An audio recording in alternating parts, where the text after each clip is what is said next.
China just announced something pretty ambitious. It's creating what's called World AI Cooperation Organization with 29 founding member countries.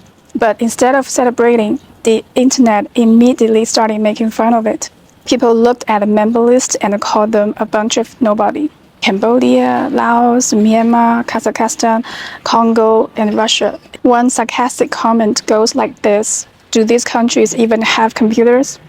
Now, obviously, that's an exaggeration, but it reflects what many people are thinking. If your goal is technological innovation, how exactly do these countries help China build better AI? Then there was another awkward moment. While the government was promoting the new AI organization, China's AI-related companies were getting hammered on the exact same day. More than 5,000 stocks fell in a single day. That doesn't necessarily mean investors have lost confidence in AI, but it does show that the market wasn't nearly as excited as the headline suggested. Then there's the political criticism. Some people believe AI has already become the Chinese government's most powerful governing tool. Now it isn't just exporting AI technology, it's exporting this model of governance to other countries as well. And these 29 countries are mostly authoritarian regimes. Then there's another argument saying that China is rushing AI overseas because the bubbles is about to burst. Chinese AI company valuations have exploded in the last few months, including those of companies only remotely related to AI. But nobody really knows whether these AI companies can actually make money. They are still burning cash, which makes at least half of the people believe that the bubble is on the edge of bursting.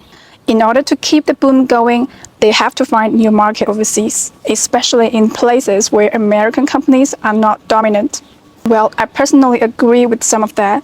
I don't think these 29 countries are going to help China technologically. Most of them are not AI leaders. And yes, I also think China's AI industry is overheating right now and may be looking for places to export AI products and absorb excess capacity in advance. And I definitely agree that AI may become one of the most powerful governing tools ever created, which is something a centralized government would definitely want to keep under its control and make the most of.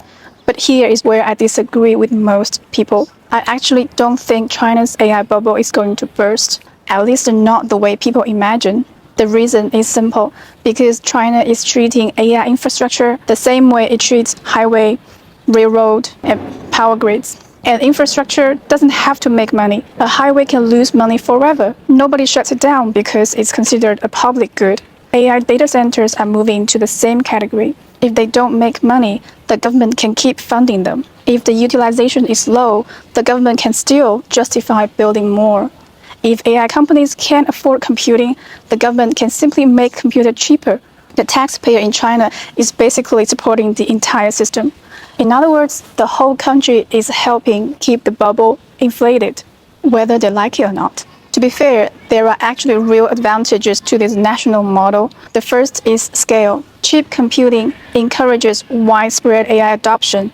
China's AI models are already expanding internationally. For example, DeepSeek's usage outside China, even in the US, has grown rapidly. Although some developers say that certain Chinese models require more tokens or more time to complete the same tasks compared with the leading US models. Some also say that Chinese models still depend heavily on NVIDIA and that parts of them have been distilled from the American models. But that's not an issue for China right now.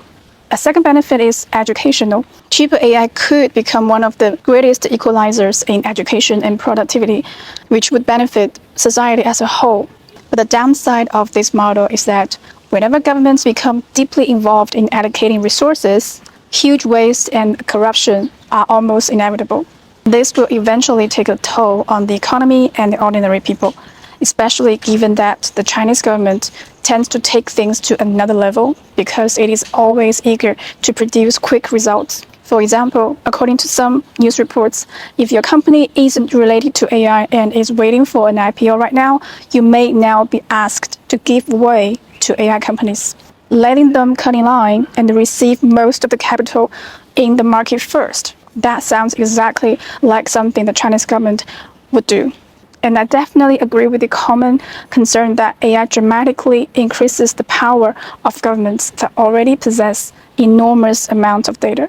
So in my view, the biggest question isn't whether China can build world-class AI or when the AI boom will die in China. It's how ordinary people can maximize their own benefit from the industry. If you don't have a chance to stay out of it, then at least make the most of it.